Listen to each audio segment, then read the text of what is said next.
कहाँ से आवेले 33 कोट के देवता हो, कहाँ से आवे साली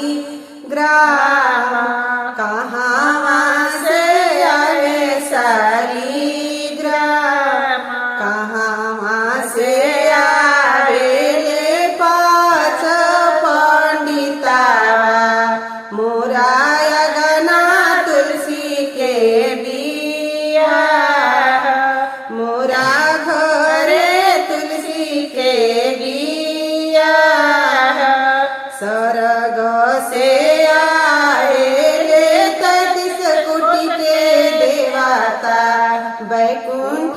से आए भगवान, बैकुंठ से आए भगवान,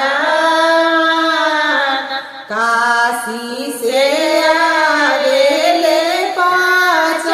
पंडिता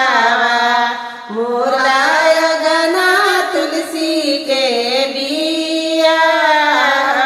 मोरा अगना तुलसी के बिया, काठी चढ़ी आवेले 33 कोटि के देवता हो, काठी चढ़ी आवे साली ग्राम, काठी चढ़ी आवे साली ग्राम, काठी चढ़ी आवेले काशी के पंडिता मोरा अगना तुलसी के बिया, मोरा अगना तुलसी के बिया, विमान चढ़ी आवेले 33 कोटि के देवता, रथ चढ़ी आए भगवान, रथ चढ़ी आए भगवान, घोड़ा चढ़ के आएले काशी के पंडिता मोरा अगना तुलसी के बिया, मोरा घरे तुलसी के बिया, कहाँ उतरबो 33 कोट के देवता, कहाँ उतरबो साली ग्राम, कहाँ उतरबो साली ग्राम, कहाँ उतरबो काशी के पंडिता मोरा घरे तुलसी के बिया, मोरा अगना तुलसी के बिया, अगना उतरबो 33 कोटि के देवता, अगने उतरबो साली ग्राम, अगने उतरबो साली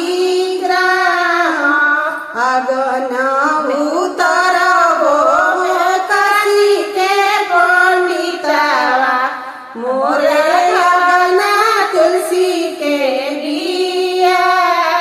मोरा घरे तुलसी के बिया, चंदन पीढ़ैया पे बैठे साली ग्राम, दुल्हा तुलसी दुल्हनी बही के साथ, तुलसी दुल्हनी जी के साथ, साली ग्राम के तना सोहे पियर पीतांबर, चुंदरी सोहे तुलसी के माथ, चुंदरी सोहे तुलसी के माथ, वेद मंत्र उचारे काशी के पंडिता हो, करवावेले हरि जी के ब्याह, करवावेले तुलसी के बिया, के